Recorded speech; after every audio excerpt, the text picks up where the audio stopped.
Hey friends, this is Tasha. Don't forget to subscribe to my YouTube channel, Tasha Ford. Like the video if it blessed you. If you were able to use it, please like and share the video. Subscribe to my page. So tonight's video is about just wrapping up the Overcoming Negativity series, if you want to call it that. So what we've learned was some things that that uproot our negativity, which includes generational issues that have been passed down from one generation to the next generation, and no one has realized that it was an issue in the family. Because it's so normal, the things are just so normal, the dysfunction is so normal that many of us have not realized that it is a dysfunction because we operate so well within that dysfunction. So when we are exposed to new things, to different things, and it could be just one of your friends, just going to dinner with one of your friends and just observing how their family is, and then we start to realize, that's a little different than what I'm used to. But a lot of times we kind of, think they're weird at first and not really realizing that we're the weird ones. That's hilarious. But so yeah, those intergenerational things that contribute to our negativity. People that we are connected to contributes to our negativity because we value some of their opinions so much because we trust them and we admire them. So when we're asking them for important life decisions and asking for their opinions, and so we sometimes internalize their opinions and the things that they say about us, the things that that we believe that they believe about us. So we start internalizing that, and we start putting a lot of weight on their opinions. And a lot of times we allow their opinions to outweigh our own opinions. So you got to be careful about people that want to have that control over you in that aspect, because it can be dangerous sometimes that when we believe things that people say about us, and usually that happens in abusive relationships where it's husband, wife, boyfriend, girlfriend, parents, mother, father. It could be mentors. I see this a lot.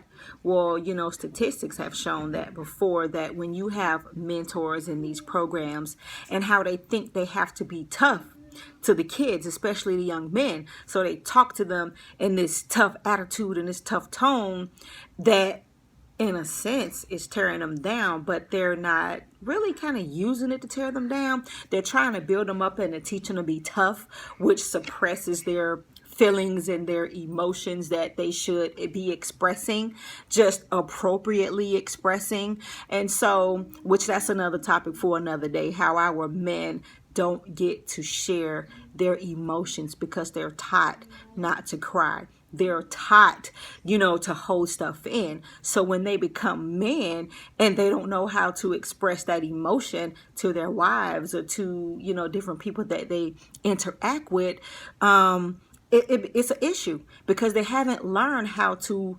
appropriately verbalize how they feel because they were taught to suppress it.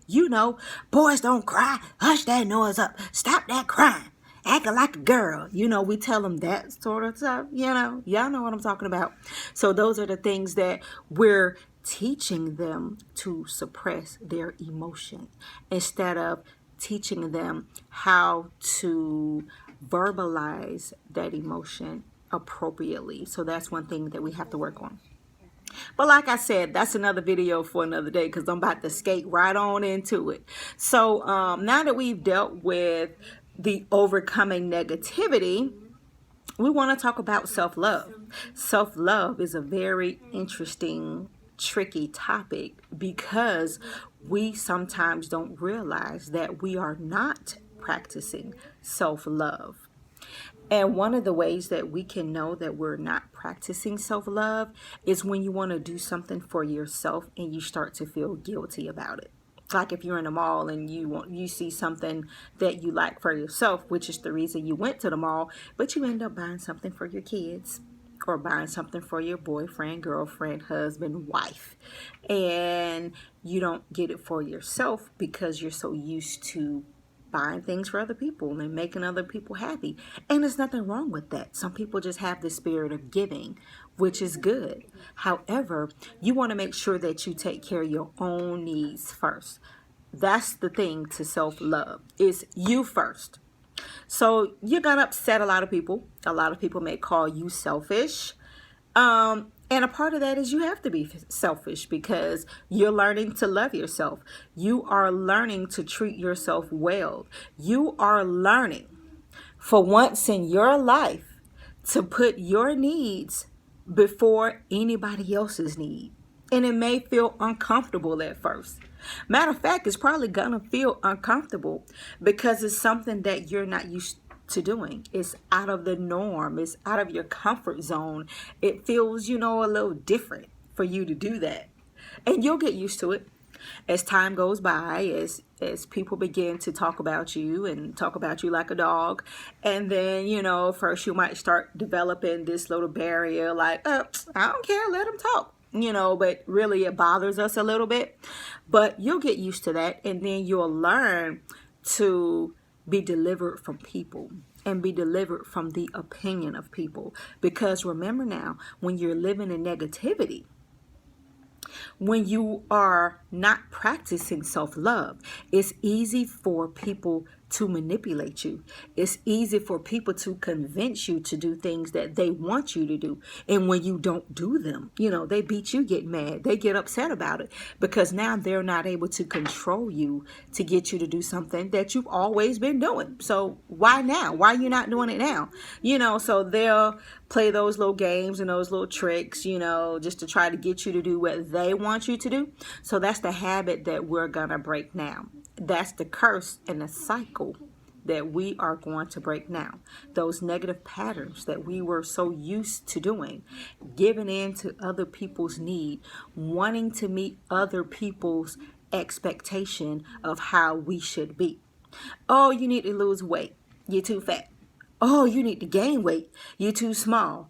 Oh, I don't like when you talk like that. I don't like when you wear your hair like that. I don't like when you wear that outfit. Or I don't really like the way you laugh. When people don't accept you for who you are, those are the people that you just need to kind of, back away from. Feed with a long handled spoon, as our grandma told us to do anyway, that we didn't do. So in saying that, self-love is setting boundaries, learning to set boundaries. What is setting boundaries? Okay.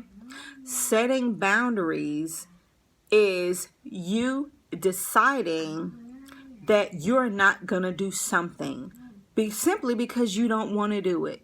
Why you don't want to do it is your business, because you do not have to explain to anyone why you don't want to do anything. So now a lot of us may be feeling a little guilty when we say that because we don't want to be rude, like, oh, because I don't want to do it. So it's ways to say it nicely, like, you know what, I can't do that today, or I can't do that for you right now. Oh, you know what, I'm not going to be able to do it. You can say it that way, or you can say, you know what, that's really important to me that you have to do that, but I'm not going to be able to do it. You think you can catch an Uber or a Lyft? Could it wait to next week when you have transportation? So you have to learn to say those things. It's tough, it's going to be a little tough, especially if it's a close family member that, you feel maybe that dangerous loyalty to, like, if I don't do it, they're going to be mad because they helped me out 2 weeks ago, or they helped me out last week. I'm not telling you to turn your back on family. What I'm saying is you need to put yourself first. And if it's something that you need to do for yourself and somebody else needs to do something too, let them know unapologetically that you can't do it. But let them know that you're concerned that, they have other things to do too. Or if you have someone that calls you up, like a relative, and say, can I borrow $20 to next week? Oh, dang, I just, I don't have it. Or you know what? I don't have it today, but if you can check back next week, I might have it then, because I'm trying to, I want to stick to this budget that I have. So just make sure that you are being consistent when you are setting boundaries. And setting boundaries like this can overlap into many areas. I'm just using this as an example, but it can overlap to many areas of your life that's setting boundaries, because you have to set boundaries with different people in your life, with coworkers, with husband, wives, boyfriend, girlfriends, sisters and brothers, cousins. I'm really not going to say, mama and daddy, but, that's up to you. I'm not going to say that. I'm not going to, be held reliable for telling you to set boundaries with your mama and your daddy, which you may feel like you need to, but I'm not going to tell you to do that one. So yeah, setting boundaries is one for sure way for you to practice self-love. And there are other ways of practicing self-love, but that's just one that I want to discuss tonight. So what you can do tonight, tomorrow sometime, is write down some things that you don't like, that you feel like you are overworking yourself for other people, or after you've done helping everybody else and you feel empty, like you feel bad, you feel like, man, you know what? I spent my entire day helping other people, taking other people places, researching stuff for other people. But what have I done for me? Like, what have I done that's going to take my life to the next level today? Nothing. What short-term goal of mine did I work on today? Nothing. Because I used up 2 hours in traffic. I used up 3 hours waiting at the doctor with you. So, you just got to think about yourself for a change, and then it'll get easier over time. So write down some things that you need to set boundaries on, and you need to do them because you're sick and tired of doing it. So just learn to set boundaries, whether it's letting people borrow money, letting people use your car, some other personal things with family members, whatever that is, you know what it is, or whether it's a friend where you feel like you're being more of a friend and that person is being a friend, and you just need to learn to set up some boundaries with that. Just different things. And sometimes you may need to set some boundaries within yourself to say, you know what, I'm not going to spend another hour on Facebook or Snapchat or Instagram, because I need to set some boundaries with myself, because I've learned that I don't have discipline.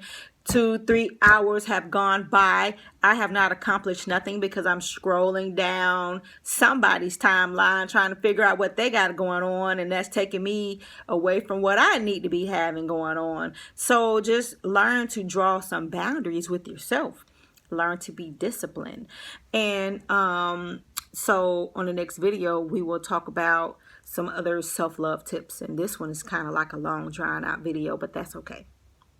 So anyway, the next video, we'll be talking about other ways to practice self-love. But now we're going to, we're just talking about now, like setting boundaries, because that's something that you can work on and something that you can set some real goals on as to, I'm going to dedicate to taking one person a ride this week, giving one person a ride this week, and that's it. Somebody else call, I'm not going to do it. So, set those kind of goals. Something that's a little more concrete, and something that's manageable or doable, or something that if it's an emergency, that's different. Somebody need to, go to the hospital or something.